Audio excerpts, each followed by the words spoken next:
All right. Good evening, everybody. Hopefully, you can see me now. This is Jared Napolitano, JNAP, the marketing advocate. I'm filling in this week for Dan Tartaglione, who's on a much deserved vacation. Fortunately, we're going to see Dan in just a moment. He did an interview with Bastian Winkelhaus. That's going to be the bulk of this show. This won't be our typical episode, but definitely wanted to do an episode this week.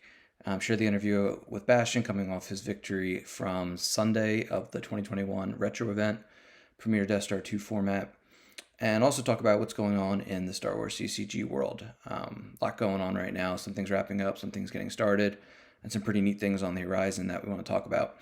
Also, there will be spoilers for set 15. I have one errata spoiler and two cards we're going to talk about. So, looking forward to doing those right after the interview. You guys might have to bear with me. Um, doing this on the PC account, I'm pretty sure I had everything loaded and all, but there might be a couple extra moments here and there of me pulling up different screens and whatnot. So hopefully that all works out smoothly. But I put some time in before to get the stuff set up. It's just a matter of if Streamlabs and Twitch will cooperate. So let me fire up the interview with Dan and Bastian.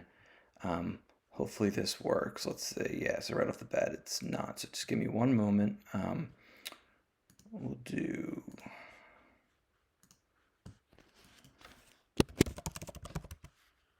And then as that's going on, I'm going to try to make sure everything in the background's going okay. So when we come back, it's smooth as possible. So hopefully you guys in the chat, you should see Dan and Bastian now. I'm just going to hit play here. If it's too low in volume or if there's any other issues, just let me know in the chat. I'll be monitoring that to make sure everything is going okay. All right, here is the interview. This is 27 minutes long, so once that wraps up, I'll come back and we'll talk some spoilers and talk some upcoming events. All right, and let me hit play. Yeah, this is Dan Tartaglione, also known as D Tartag1. As you can see, I'm sitting here today with the man himself from Germany, Mr. Bastian Winkelhaus. How are you doing this afternoon, or this evening for you, Bastian? Hey Dan, I'm good, thank you. How are you? You know, I cannot complain. It's a beautiful day out here in California. I'm going to be going to Vegas tomorrow, so yeah, I cannot complain. So, as those who have not heard, so if you are living under a rock or something, Bastian has emerged victorious in the 2021 retro event. So Bastian outlasted 99 other players and came up on top. So congratulations again, Bastian. Thank you. And so how does it feel winning the retro event? Any other event? I don't know. Yeah, it felt nice. I mean, the whole intention or the whole reason I played in the event mainly was to play Brangus, my pet deck. That worked out fine. So did you play your Brangus deck the entire way through, or did you mix it up in the preliminaries and then just stick with Brangus throughout the playoffs? Oh, I played Brangus the whole time. I actually lost the one game I lost in the Swiss was with Brangus. Okay. I played a different light side in the Swiss than in the top 8. Yeah, I played Brangus the whole time. So how did it feel going back to that deck that you haven't played since early or late 90s? Oh, I have played it a lot on GAMP, especially in the beginning when I came to GAMP first. Mm-hmm. Still got 2 versions of it, the classic non-D version and the Premier Death Star version. Yeah. I think it's still fun. I know it's not that much fun to play against it, but playing it from time to time is fun. So what did you play for light side? Like, you said that you played Brangus for dark, but what did you play for light side? In the top 8, I played a Prophet that was pretty heavily attacked against upstacks. Okay. And the Swiss, I played a Rebel Strike Team, no bunker, flip, 5 heroic sacrifices deck. That was fun, but it wasn't really that good. And so basically, anything I tested, the little testing I did for the format, was pretty bad against Rob's, against except this Prophet deck. So I chose that one. So with that Rebel Strike team, you ended up going 5-0 with it. Right. But I mean, I don't want to throw anyone under the bus that I played. But I think had I played anyone really good with this deck, I certainly would have lost because it wasn't that good. It was fun. And I think that's what matters. Like, I know a lot of people, being that it was a free event and everything, I know people were interested in it all, but do you think a lot of people just played like fun decks or decks that they played in the past and they weren't trying to get in the playoffs? Or do you think a lot of players were trying to get into the playoffs? Well, I don't know how many people were trying to go for the players. I think there were a lot of people that just were in it for the fun of it. And then, of course, if you, I don't know, there were a couple of names that I mean, the great thing is there were a lot of people that I didn't see on GAM before. I mean, the one game I lost was against a guy called Kurt Bob. I don't think I've ever seen him before. And he went, I think I don't know if he had any intentions to go for the top 8, but at some point he was like, I don't know, or 6-1 or something. And I mean, at that point you're probably saying, yeah, maybe it works. I think he went 8-2. He lost his last one or one of his last 2 games. Or else he might have ended up 9-1 too. So. Yeah. So with the Rebel Strike team, was that just the first deck you settled on? Was that something, or was that something that you just looked at and said, okay, this is going to be interesting, and we'll see what happens? I was browsing through some cards and seeing, because Lightside I think is in this format and pretty disadvantaged. I think Darkside is just so much better. So I was looking at some cards because I was trying EBO cheese or some other stuff, and I stumbled across Heroic Sacrifice. And I don't know if you remember the card. It's if you lose a Rebel of ability greater 2, you can place him out of play and play the Heroic Sacrifice as an immediate effect and retrieve 2 force for each Heroic Sacrifice on the table.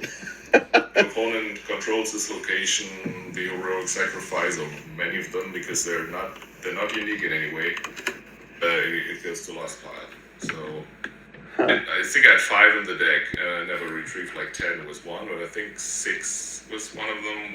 That one was working, and that was a card that I was looking at. And I was thinking maybe I can build something around that. So, which were like the rebels that you sacrificed a lot? Were they like Luke's, Leia's, Obi-Wan's, or were they just your? Obviously, you don't want to sacrifice one of those too early. Someone like General Quix Medine or something. You play him early on. You fetch some scouts, and then you're happy to lose them.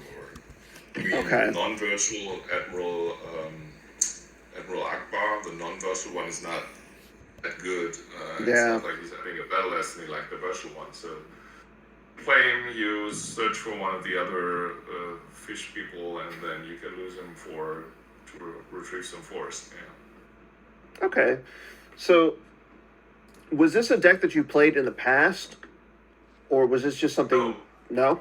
No, it's just something, I mean, I was thinking, okay, maybe I mainly was in it to play Brangus, but I thought, I gotta play 5 Lightside games too, so might as well make the best of it.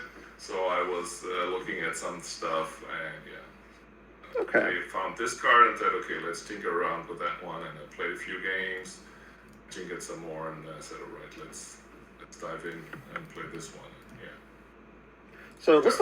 So let's talk a little bit about your playoff run. In the first match, you were the 8th seed, so you were the last person to get qualified. You got to play Tarkin 84. You won game 1 by 20. That was your light side or your dark side? I won the first one was light side. Okay. It's a guy. Actually, forgot his last name. It's Miguel. He's from Spain. I think he said we met before, like in 2002 Mm-hmm. or something, but I didn't remember him personally. But yeah, seemingly we went back a long time, and yeah, when the first game was his Bring It Before Me was my Prophet, and Mm-hmm. yeah, I think I took over space pretty good, and yeah, then we just created a bit of damage on the ground. Okay.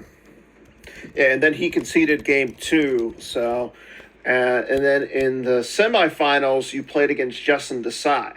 So let's talk a little bit about that one, because I mean you're both world champions. I mean you do have one over Justin at this point, but you're two of the top players ever to play Star Wars. So let's talk a little bit about that one. So you won game one by 15. Was that your Brangus or your Prophet deck? That was my Brangus deck, yeah. Because after the top 8, I mean, since we made the deck list for the whole top 8 and we were able to see each other's videos, so I knew against Justin this is going to be a really hard game with my light side because he was playing Hunt Down. Okay. And my light side was totally tech for something like Rob's. Mm-hmm. And there were a lot of cards that I didn't really have, like something like Blaster Deflection to protect my Luke or Obi-Wan from weapons, from lightsaber swings or something like this. Or, I don't know what it... Yeah, there weren't many cards in this for this matchup, so I figured this is going to be a real hard match for the light side, and it was. I mean, it came down to the very last force. And what's it Justin play for his light side? Throne room. Basically, in the top 4, the other 3 were all throne room. Joe, Hayes, Justin, they were all in throne room. But Justin was on Docking Bay throne room. Okay. And Joe and Hayes were on Careful Planning throne room. A little bit different. And on Dark Side, he was Hunt Down. So he was pretty pessimistic before, and then he said, all right, let's try against the Brangus. And my Brangus, I was pretty sure was going to win, but yeah, you got to draw a lot of cards to find the right tools because there's so many unique cards in it. And I mean, he has all the tools you need, you just need to find them. So, and he played it conservatively and all his forces stacked together so he could drain for 2 or later with 3 when he had 2 lightsabers. And yeah, I needed to find my stuff, but then I was able to quell his forces and stop the bleeding, and then I won by 15. He said that was actually less than he expected, so. And we went into the second game with his Hunt Down against my Prophet, and my activation was really weak. Was able to capture Luke with IG-88 pretty early on. Okay. But my main game plan was like, let's both lose force to Visage of the Emperor, so the dark side. That was my main source of damage. To get him to lose force. Interesting. Yeah. And then in the finals, you played against Hayes Hunter. And again, you being the lower seed, did you go with, did Hayes go against, did he play against your light side or your dark side in that match? He started with dark side. Yeah, he started with dark side against my light side. Yeah. Okay. Props against my Prophet. It was actually pretty funny because we seemingly had, or what I found interesting is that we seemingly had different ideas how the match is gonna go. Because he was talking about that he deliberately not deploy his docking bay to Holotheatre because he didn't want to my Ben Kenobi and other guys come into Holotheatre via the docking bay, and then with Fallen Portal being able, in order to engage or something, to like do damage to him on Holotheatre. My game plan the whole time was never to set a foot on Holotheatre and just stay inside so that nobody gets hurt by his trample or something. So he didn't deploy his docking bay, and I threw away my docking bay, and then everybody. No rebel ever touched foot on Holotheatre. And so you won by enough in that match to have Hayes concede. So I guess he didn't really. We did play the second game. Oh, you did play the second game, but yeah, but at some point in the second game he conceded because.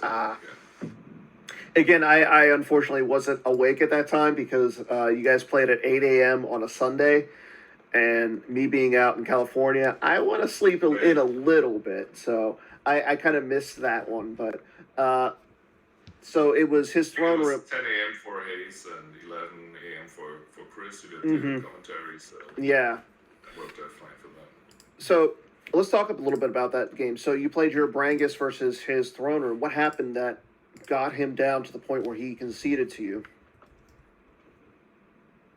Well, the thing is with Brangus, is that it's a very large toolbox, and you got all the tools. And for Lightset to have a chance, I think you have to put a lot of pressure on Brangus. And if your deck is like, if you're throne room and you're saying, all right, I want to generate a lot of force and don't want to give you force, you're also not really able to do damage, to have lots of drains or something. So he did set up the tentative at the Death Star.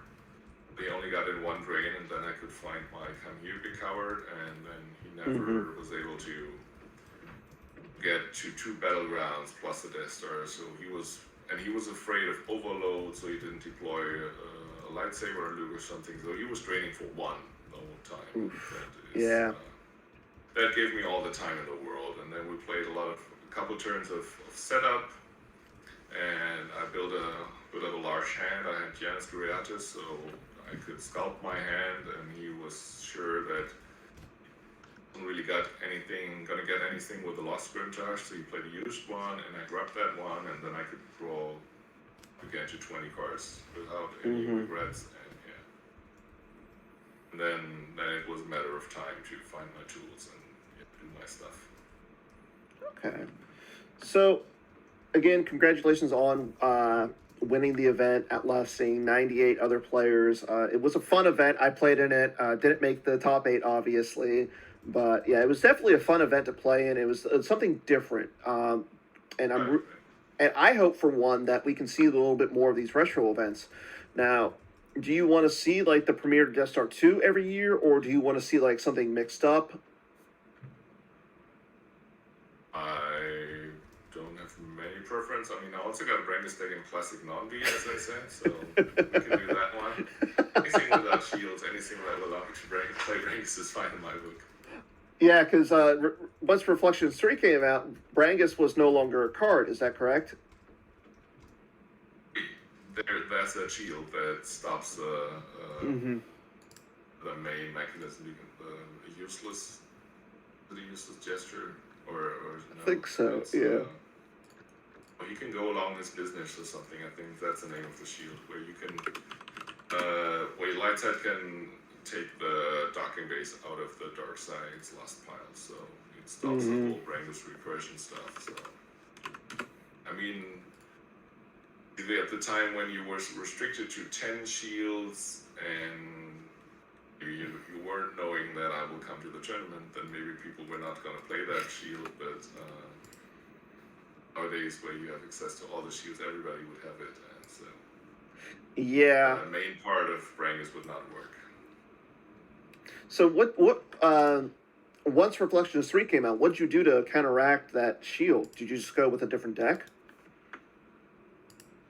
Yeah, actually, just only very, very recently noticed that amongst the sample decks on Gamp, there is a Brangus deck from me, my very first deck list from Deck Tech, and it's pretty cringe-worthy. There's a lot of cards that I would not dream of doing into the deck now. I don't know. That must have been the very first version I posted, because it was, in retrospect, it was pretty bad. And also, I think at that point I did not own an Emperor, so the list did not include an Emperor. And wow. Yeah.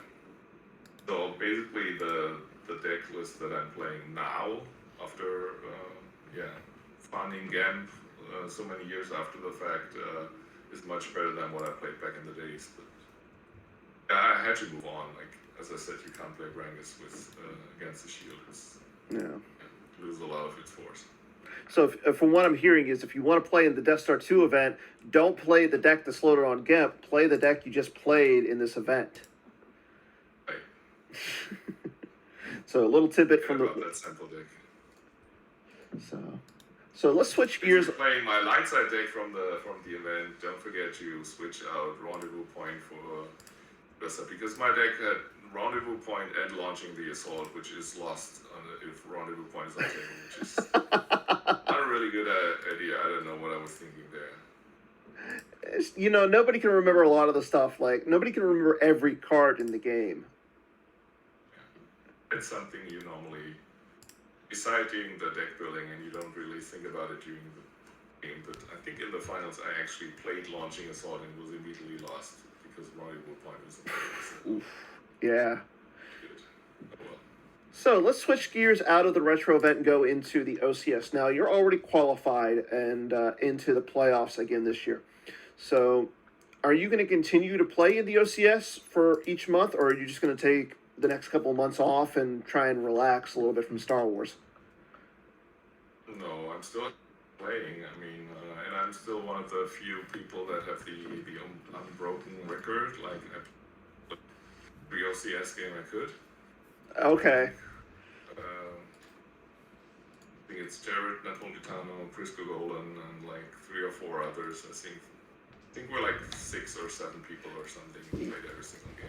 Yeah, and that's quite an accomplishment. I'm sorry, like, don't get me wrong, winning worlds, winning in events is kind of cool and everything, but to be one of those players who's played in every OCS match is kind of crazy. It's like almost like if you follow baseball, Cal Ripken Jr., who broke that every game played kind of a record. So it's gonna be interesting to see which one of you guys is the last man standing. I don't know how many years we would have to continue playing for that to happen. That all but one of us will stop or will not play in a game at some point. Mm-hmm. I mean, it's only 12 games in a month. I mean, True. But I mean, just fine time for that. life can get in the way. I've seen it happen. Yeah, but yeah, I got no intention to. I mean, it's still fun, and I like to play fun decks and in the OCS. So Mm-hmm. of course, if you're qualified already, there's not the pressure to like do best decks possible or something. So what decks are you playing? What decks have you been playing in the OCS? Has it been like a mixture? Has it been like the same decks? Yeah, I don't mix them up that often. I think the last months I played Shadow Collective for Dark the whole time, and then I played for Light. I don't know. I think in the first months I played my agent in the court. I played some old allies. Like that. Mostly I'm playing. Yeah, mostly I'm playing 1 or 2 decks a month per site, not 5 or 6 different ones. Okay. And then is there like because I know right now people are saying in the meta dark side is really stronger than light side. Is there a light side that you really like? No, not at the moment. Like I like my agent in the court or my prophet deck. Both of these are ancient watering the whole stacks, but can't hold a candle to map and the current iteration. So I stopped playing that. I think I played Diplo last month for light side. Okay. Yeah, in total I think dark side is definitely the better side at the moment, and it's a little bit difficult with light side. Okay. So I know you're probably not going to be coming to nationals this year. What are the chances we're going to see a German invasion at Worlds in DC? Unfortunately, not good. It's exactly the weekend before Essen Game Fair, and since I'm working for a board gaming company, this is like the biggest show in the year that we're there, and not 100% sure if it's gonna happen in person because of COVID.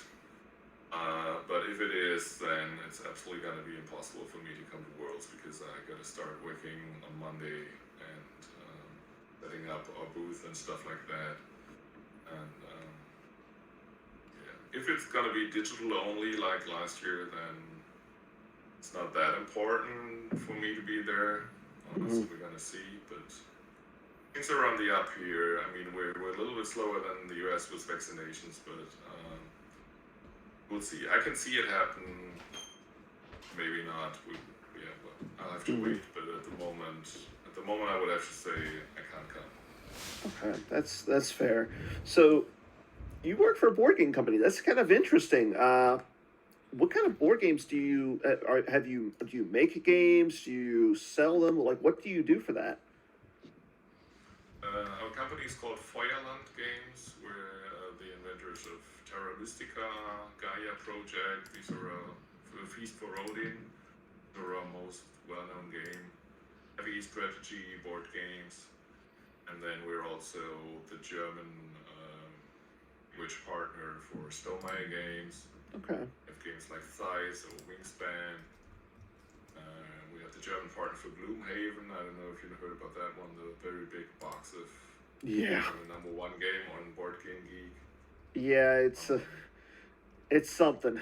Well, we're a small company. We're like 3 people, so I can't say this is what I do and everything else is not. It's not my concern. I do a little bit of everything. Writing rules, testing games, but also doing distribution and talking to the factories and organizing the shipping and stuff like that. All kinds of stuff. As a game first, mostly for me, the chance to meet with all of our international partners in person and talk about stuff. Okay. See, now that's interesting. I for one did not know that. Is there a game that you can recommend? Because I know, again, with Nationals coming up, one of the big thing is people want to play games after the event. I know people are excited to play games on like Friday night instead of maybe going to the team event or the baseball game that people are talking about. Is there a game that you would recommend to the Star Wars group that they should play Saturday after playing 8 rounds of Star Wars? Yeah, I'm not the one for the party games or the lighter games. After 8 rounds of Star Wars, you definitely need one of those and a big meaty strategy game. I know. I think at Endor they're playing a lot of Terraforming Mars, which I think is a really great game. But it's not the kind of game that you want to do to unwind after a long day of Star Wars. I think probably would be more suited for Friday night, maybe. But yeah, because I know Sunday. Oh, sorry. Go ahead. I was going to say because. I was just saying. Yeah. Oh, I was going to say because I know Sunday we see a lot of like those more in-depth games, the people that actually stick around after the event. So maybe we'll get a game in Terraforming Mars or a bigger game. Like I know Battlestar Galactica is another one they seem to like to play.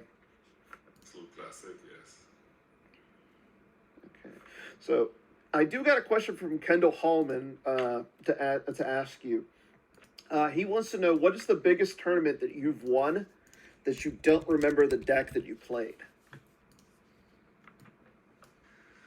Definitely. The biggest, as in number of people, is probably the qualifier for my first Worlds. Because I do remember that was at Essen Game Fair in 1997. I didn't play in Worlds 96. That was 97 was my first Worlds. And I do remember that at the time it was the biggest Star Wars tournament ever. I think we had something like 120 something people. I do remember that was. I know that something like day 1 at Worlds. What was it? DecipherCon, the first DecipherCon, or something that were like 200 people or something. Maybe at some other point there were bigger tournaments in the US too, but that one was the biggest by number of players. Up until that point, and maybe even the biggest, or one of the biggest that I ever played in by number of players, and it was a qualifier. And I don't have no clue what I played there. That's awesome. I do remember that I won. First game was light side, like by 1 or 2 fours. It was a very, very long battle, but then in the second game was my dark side. I won easily by a lot in the finals, in the final confrontation. That's what I know, but I have no clue what decks. And I know who the opponent was. I don't remember decks. Okay. Okay. Well, we're gonna cut this off. It's been about 30 minutes now, and I know you would like to get to bed and everything. But I think at this point, we'll go back to the main desk. I don't know who's going to be covering Holotheatre, but again, I want to thank you for coming on and giving up part of your evening to sit down with me and just go over a little bit about the retro event and everything. And No problem. Always a pleasure. Okay. Talk to you soon. Whatever tournament I win next, and we get a chance to chat. Yeah, I mean, with the return to in-person events and everything, it's going to be a little hard. But I know once the world settles down, hopefully we'll have an event over in Europe and get some of us Americans over there. So I'm excited for that because I know you guys put on a great event a couple of years ago for Worlds. Yeah, I think people were very happy, and I think a couple of them said they want to. I know that Hayes said he's going to come over to Euros when he can. Mm-hmm. And yeah, would be great to have some more people over here. Yeah. I mean, I know there's only a few people coming from Europe to Worlds each year. I think last year was something like 5 or 6 people, but better than nothing. Yeah. Okay, well, again, thank you for your time, Bastian, and I'll be signing off with this interview. So everybody, enjoy your week. Take care.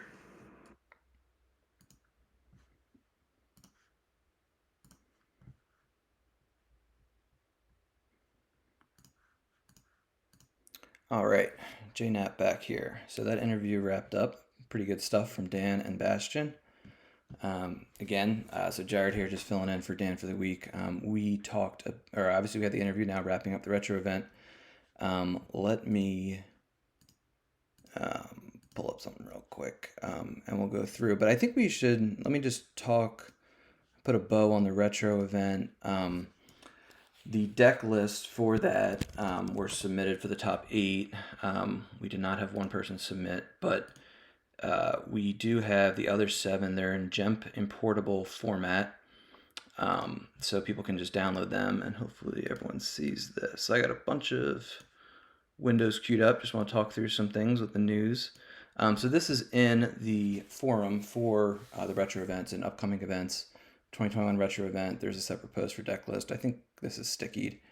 But if anyone wants to get the deck list, like Bastian said, there were a bunch of throne rooms. I know Hayes had a Robs. There was a pretty interesting There's Good in Him deck. So if people want to play them, and maybe we'll do another retro event. We probably will. Probably will be a different format next year, or even later this year. They're not extremely hard to organize. It's just a little bit of planning and utilizing GEMP. And one of the benefits of GEMP is that you can have these global type events, and you can do these retro formats without all the need to sleeve up, old school formats and everything. So that's that. Now let's get something excited. As I mentioned, we have some spoilers. So the first one I want to talk about, some people might remember from a few weeks ago when all the advocates were on with Dan. Dan asked favorite cards and least favorite cards. My most hated card is this thing, this Close Call V. And it's really come back lately since Rescue in the Clouds got errated back in March. And it's most annoying, I think, in ROPS and in MAP, which both have ways to recur this interrupt. So one of the upcoming errata, again, this is a spoiler, so I'm going to caveat it, this is not 100% set in stone. Chris Kelly gave me the blessing to share this. And hopefully, let me pull this up and bring it to the front. So this is the plan here, and this was obviously discussed, the competitive balance team, aka the Midi-chlorians, which I am a part of. And, oh boy, let's see. No, I don't want that. Hold on, everybody, sorry, I'm pulling the wrong. Again, thank you for bearing with me. I don't do this too often. Okay, so they're tracking us virtual. This is a card that came up. It was a Tom Kelly, I think, player card way back, and I canceled Program Trap. And the plan is to errata this to cancel a bunch of really, really annoying interrupts. These are interrupts that, MAP uses for sure to really lock down space, and it can recur all these. You'll see these in Best Spin, Combat Readiness V decks that are heavy, heavy space. And this would be a used interrupt Destiny 4. It still has the add one, subtract one, which can come in handy to blow up a sense or blow up an altar, or it's really handy and we have a plan to make your opponent, if they might think, oh great, I drew a 3, they can't cancel it, and then you add 1 to it, and then you cancel it. So it has utility, and I think I made this comment a while ago. I like when the PC makes these kind of utility interrupts that, they're part bullet but part utility, so they're not like a total, hey, you just use it for this one reason, which is part of the problem with close call, is that the only bullet is closer from Dagobah, which is Destiny 6, but it doesn't do anything else. Um, so it's not really an adequate answer to close call, which I was just playing a OCS game last night against Kyle Kruger, and he's playing his set your course deck, which he's excellent with. He played this 3 times against me, or maybe he played it 2 and then he recurred it a 3rd time with no escape, and he never even needed to use it the 3rd time. But I hate this card, Close Call V. So that is in the works. It'll cancel Gravity Shadow, which is another card that really constrains a lot of light side. Without Rescuing the Clouds to cancel that targeting, it can really be powerful. Overwhelmed is trouble for decks like Legend that don't really have access to a lot of Jedi. The Jedi and Starship weapons stop Overwhelmed, but it just requires a lot of things to combat Overwhelmed. You either need like an altar, or you need a weapon, or you need to make sure that you have enough power there. So this is a way, especially since, I don't think it's any news or shocking. I think the common sentiment right now is light is behind dark. So this type of utility interrupt I think is good. All right, so again, I'm going to move along here, talk about what's going on in the game. They're tracking us. Next up, let's talk about Nationals. So Nationals, this was announced last week on Holotheatre with Casey and Queso and Matt Sperling talked about it. First live major event since the COVID pandemic. This is going to be almost exactly a year and a half since Endor Grand Prix of 2020. This announcement, if you just type in, it's on, let me get the scroll back. I took the scroll off because I don't want people getting a little dizzy with both scrolls going on as Dan was doing the interview. But nationals.starwarsccg.org will take you to this site, this article, which then can take you into the forum down here, talks about some important stuff. You can register to the PC store right off this article, which was put up, I think, over the weekend by Goglin, so you can pre-register. There's prizes, lots of really good prizes that are Jin themed. One prize that I want to spoil as well, and let's see, do I have this? Oh, I know where I put it. Here we go. So these were an idea floated around, and eventually Ming made the graphic and Dan printed it. And I hope I'm not ruining Dan's surprise here, but he printed these, and he's going to bring them to Nationals, and we're going to give them out. And I think these were, here we go. Here, so let me just bring this to the front. So these are full slip AI virtual cards that are all aggregated into one poster. That's like an 11 by 17 poster. So these are from a few years ago. These aren't the most recent ones.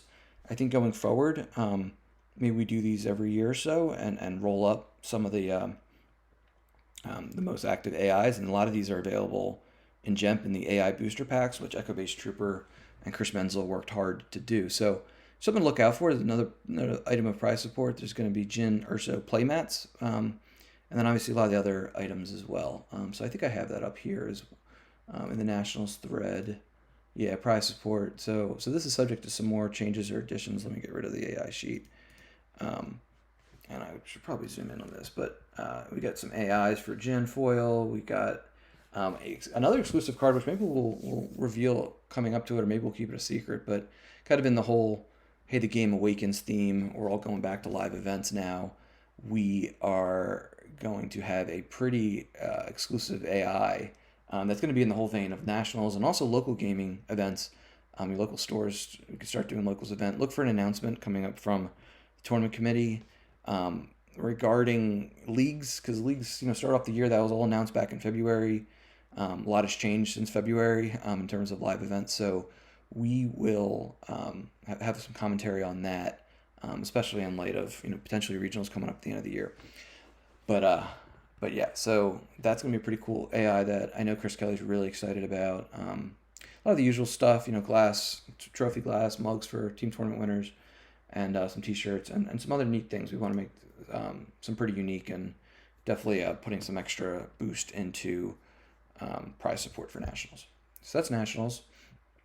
Another item, Dan is going to be giving away a free admission next week on the June 16th episode of Holotheatre. So, because he's going to be doing commentary, he will randomly pick one viewer to win a free entry. So make sure you tune in there. Registration, I think it's 35. Unfortunately, I'm not able to go. I should be able to go to Worlds later in the year, but I'm pretty sure it's 35 or maybe even 25. So that's some free bones for you if you get to be there. Free admission for this event. So make sure you tune in next week. I'm sure Dan will have a good guest. Let's see, other cool stuff. June Deck Building Challenge. You probably saw this on the scroll. And getting ready for Sandcrawler Summer, which is the Java format events. Play and win a game with 3 Jawas and a Sandcrawler on the field / table at the same time. Submit your deck list screenshot. This is in the content creation forum in the Holotheatre thing. So June Deck Building Challenge. Check this out.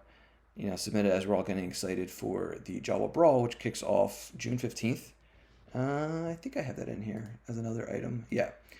Kendall and the Jawa Council, Kendall, Taco Bill, and Eric Wackling are running the second annual Bunta Eve Jawa Brawl. Sign up for this. This is Jawa format. This is, if you're not familiar, you kind of lop off the top, or it's not a strict scientific way. It's really usually some mix of the most popular and the most strong decks, as dictated by some data and some anecdotal observation. So this time around, there's a different set of banned items. This is going to be the first time ever that No Idea and Legend are allowed in Jawa format. This is the 4th round of it, or Jawa 4.0 is what I call it. So sign up for this. It'll be competitive. There'll be lots of prizes. There'll be Reflections 4-packs for the first 50 people that play all 12 of their games. So this is my favorite alt format because it lets you play some of those tier 2 decks that don't stand up to the top decks, but it might be your pet decks or things that you enjoy. So that's the Jawa Brawl. One more item about Nationals. So here's this link. Well, this is in the forum that's sent from the article. Details about room blocks. There are rooms, I think, available Thursday, Friday, Saturday, Sunday. So check this out again. This is in the forums. Crown Plaza, Denver Airport Convention Center. Shout out to Queso and Casey for doing a lot of the legwork and organizing this. And I'm really stoked, even though I'm not able to go to observe it and hear about it. It's a really exciting time of the game. And as I was drafting that article, I just got goosebumps talking about in there how, hey, the game's back. It's good to get some. It's not even good. It's great to have live interactive Star Wars CCG coming down the pike. So can't wait for that. Want to do some plugs on some other things going on. The Twitch subscription incentive. I think Tom on here. This is in the announcements forum. So this is Twitch subscription incentive program. So basically, when people subscribe to the PC Twitch, whether that's via the free Prime route, and this is discussed in here, or just paying like a normal Twitch subscription, the PC gets a little kickback on that, which we can put back into initiatives related to streaming. So we can go on and on about all the different ways we can keep enhancing streaming. But as the game has grown, and as now we've had more online events and the live events deserve most of it. Streaming at home is pretty low. Overhead, but live events, we can always improve there and get things a little bit better. So that's where that goes. So this is going to, about twice a year, I just send out a 1 round to draw a cutoff, but every time you get to 1 month, 3 months, 6 month, 9 month, or I don't know if 9 is one. That's all in here. But 12 is definitely, 18, 24. We have some pretty cool exclusive foils and some orange poker chips for people when they reach certain levels. So this is neat. Each year we'll probably do some different foils for the program. So, don't feel like you do it once and then shut everything off and think you're not going to get anything different. So just keep those streaks going. I think we have 2 people that are above 30 months, Ryan Serson and Joe Olson. I haven't heard or seen anybody else above that, but every time you hit 3 months, and if we print out some extras, if we have it in stock, if you're due some other prizes, I'll do my best to combine that and get that out to everybody in a timely manner so you can start using that stuff at live events. This is going to be an interesting thing. World Championship. So Casey announced this at the end of last week's Holotheatre. This is I don't want to talk too much about it because the details are going to be coming soon, but this date is locked in. Alexandria, Virginia. The hotel's locked in. There are going to be some announcements coming up on that. Start booking rooms once those are available, and this is going to be really, really exciting to get Worlds again live after having last year's online, which It was neat that we were able to still have it. Thank God for Troy and the Jump team and Echo Base Trooper and Jeremy and everybody, and Matt Carulli and everybody involved in keeping Jump up and running. And it was really, really, really helpful to have that during the pandemic. But it'll be good to have live events once again. So look out for that. Worlds coming up early October. A couple more shout out items. Actually, you know what? Let me pause here and let's do another spoiler. So we've another card. Again, these have Chris Kelly's blessing. I like this one because I think the acronym is really good. If you are a Arkansas alum, I don't know if we have many Arkansas alums out there, but here is again, spoil unofficial, yada, yada, yada, all the disclaimers. And hopefully you guys can see this, but maybe I can make it a little bit bigger. So this is a rebel. The name is Han Solo Optimistic General, aka HOG. It's what the playtesting people have been calling it. But I think that's just a great acronym. So HOG, he's a leader, a scout, a rebel. He is game to he's power 4, ability 3, deploy 4, 4'6". So, a little less forfeit than most Hans. Pretty good deploy cost. The normal Han 4-3 power ability. Maybe targeted instead of a resistance character, but I want that map. So that's, he's a rebel, so you can play him in Hitgo despite the errata, and he makes Luke not be without immunity. So that's cool. Good pilot, adds 3. Endor scouts are Destiny +1, so people like General Crix Madine. Who can name some other ones? Hey, you know what? Actually, who can name 2? I'm gonna do a giveaway because I have some more of those KMC sleeves. If anyone's listening and hasn't already gotten these sleeves, like I know Chris has gotten them, and I think Joker King has one, and Stubbly has one, but I have these KMC sleeves, courtesy of Scott Gossett at KMC USA. In the chat, if you guys can name 2 Endor scouts besides Crix Madine, Daughter Skywalker, and General Solo. So give me a couple of them, and the first person to get 2 of them, we'll get some prize. Cancels Kylo's game text here, which both so that EPP Kylo can't swing, and Kylo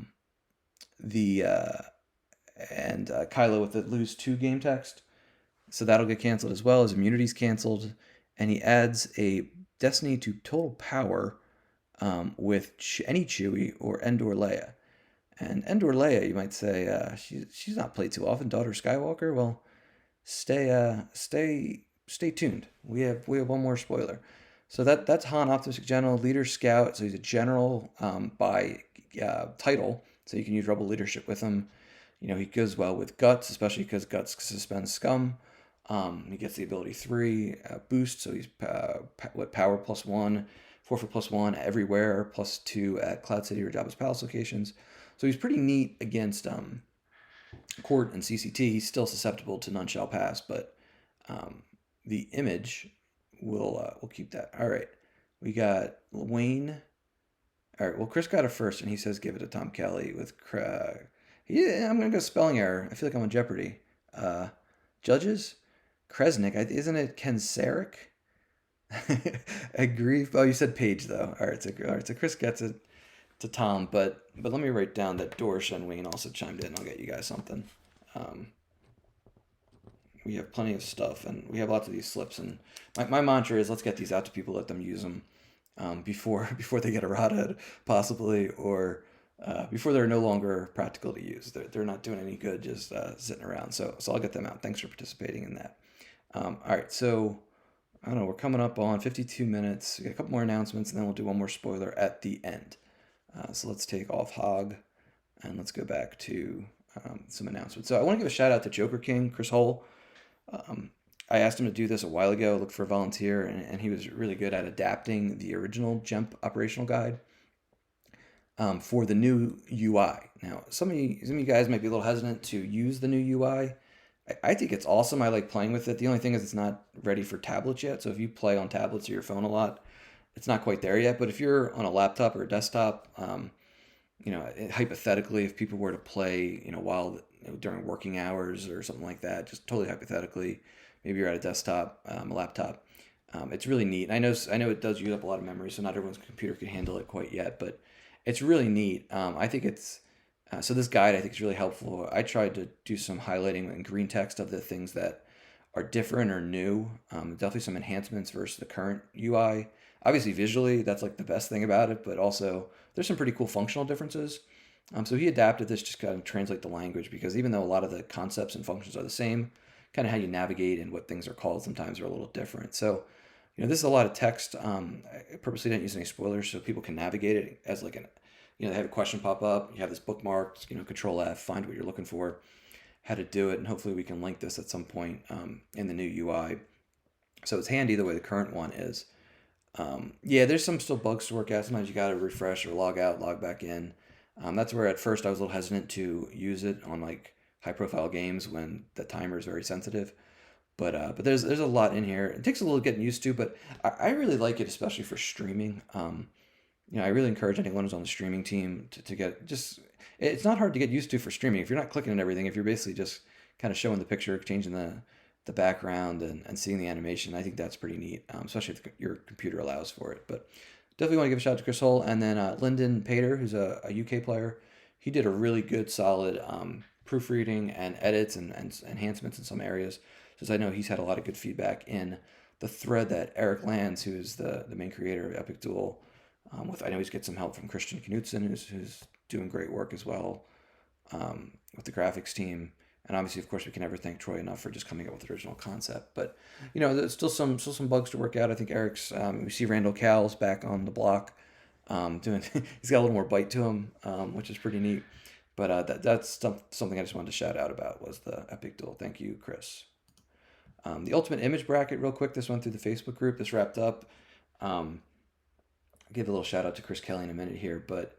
So, it wasn't a shocker that an overall number 1 seed, D-Lots, Darth Vader, Dark Lord of the Sith, won it. I think that's my favorite image. That's actually my personal Twitch avatar is the picture of the Vader. So he went up against Darth Maul Young Apprentice AI, which I think is personally overrated, but it got really far. So I think Cloud City did really well, of course. Cloud City, I think everything on Cloud City, whether it's in Special Edition or in Cloud City, just great images. But I know it was one thing that was kind of cool was, hey, were there any cards that went kind of far that we never really see or have never been virtualized? And D-Lots and Flagship Executor, they have their places. So I was just thinking, and like Mara Jade, she's using retro formats a lot, as we saw during the retro event. EPP Mara is much more popular. Maul's Saber we barely see. The Falcon still has a place like in Watch Your Step. I want that ship surprised me a little bit. I shouldn't say surprised me. I love the image. I think it's Stalker, but it's got the cool Falcon coming at you. So that one was neat. And Fighters coming in. That might have been my number 2. Fighters coming in. I know Chris Kelly's Honor of the Jedi, like my father, so that one gets used. Son of Skywalker's another one that I think is a great image with like the green and just the point. Luke's at just not a turning point, but at a real pivotal part of his development. And that's just such an interesting set that him and Yoda were the only characters in it. Back in the day, you Dagobah clouds and have him draining with Anakin's lightsaber under the Dagobah rules and all. But so those are the ones that jumped out to me. Like I still play D-Lots and Hunt Down a lot. I shouldn't say a lot. I try to get one in, even though Enforcer is really, really good. But a lot of these other ones, Fighters Coming In doesn't play too much. Sometimes in matching ship stacks, you'll see it.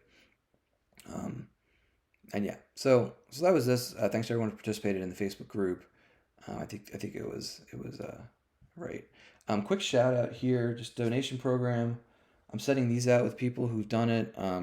So I have these are printed thanks to Scott. We have a Ray.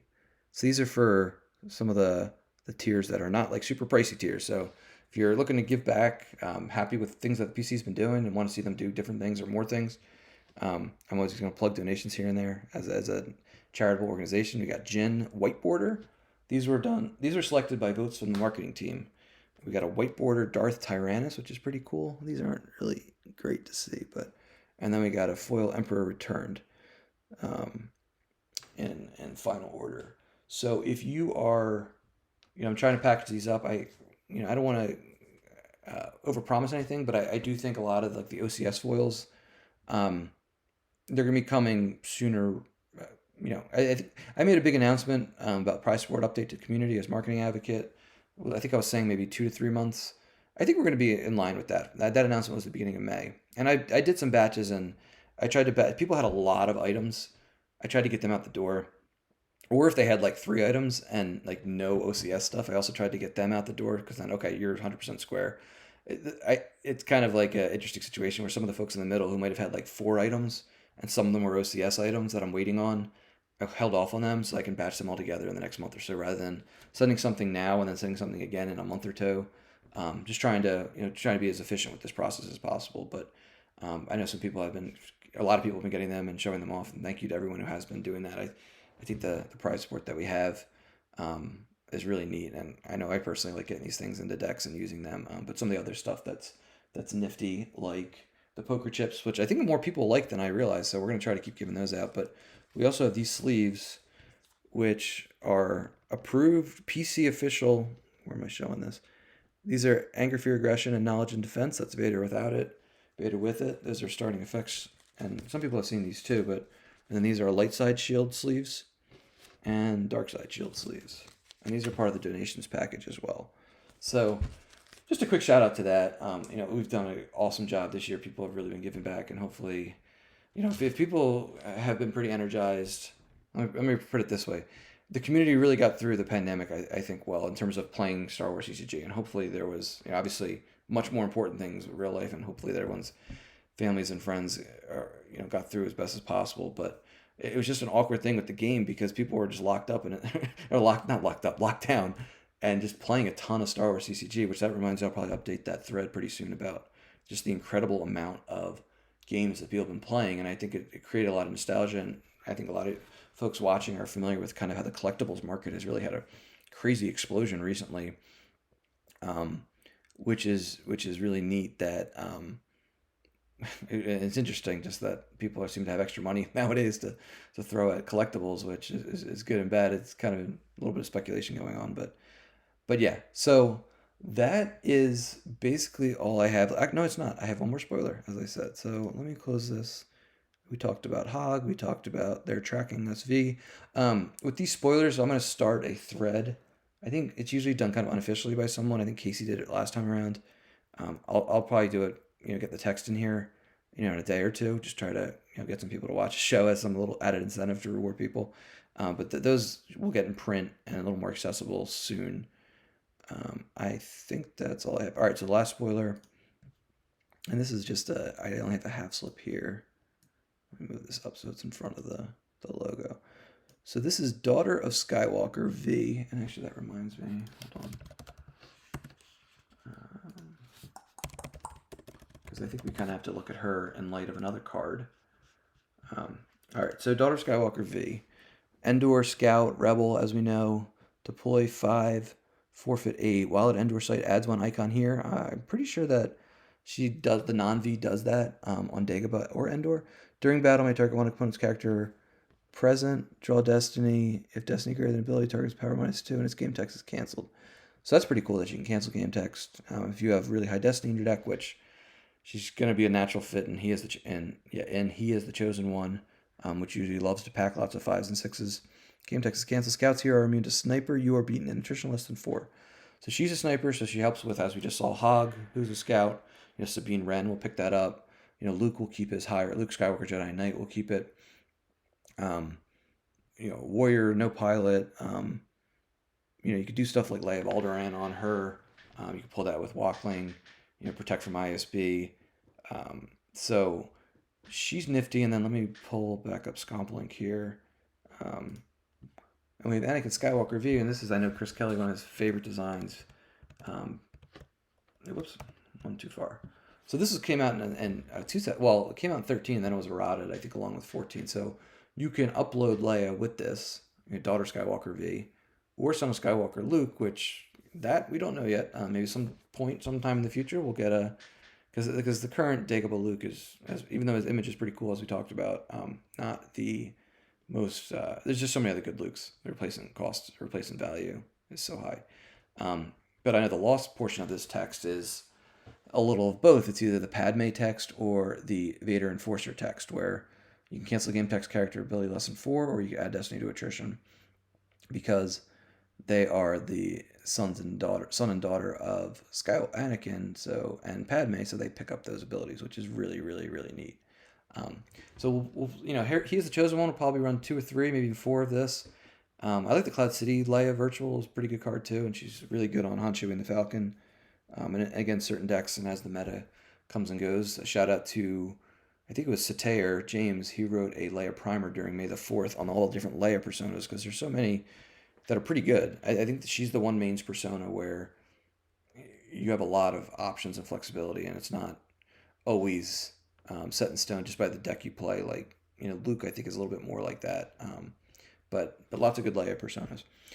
So he's the chosen one. He's going to get a couple buffs, which was the theme of these spoilers. Definitely with Hog and DOS and potentially other stuff. But it's really in a tough spot now. Tig mains as Joe used during NPC that there's good in him. It's probably one of the better, maybe probably the best mains deck right now. But Hiko it was pretty good. Then it got knocked way up, and then it got knocked way down. So hopefully we're finding a nice happy spot here. All right, so we are just over an hour. I'm going longer. Scott's gonna get mad at me. Maybe Dan too. But all right, so that's all I have. So we got some spoilers. A couple of announcements going on. Sign up for Java Brawl. Sign up for Nationals if you can go. June OCS is going on. And that's about all I have. Again, this is JNap, Jared Napolitano, filling in for Dan. We'll get this up on the YouTube channel. Thanks to everyone who watches this live or watched it live or will watch the replay. Everyone take care and we'll all see Dan next week. All right. Bye.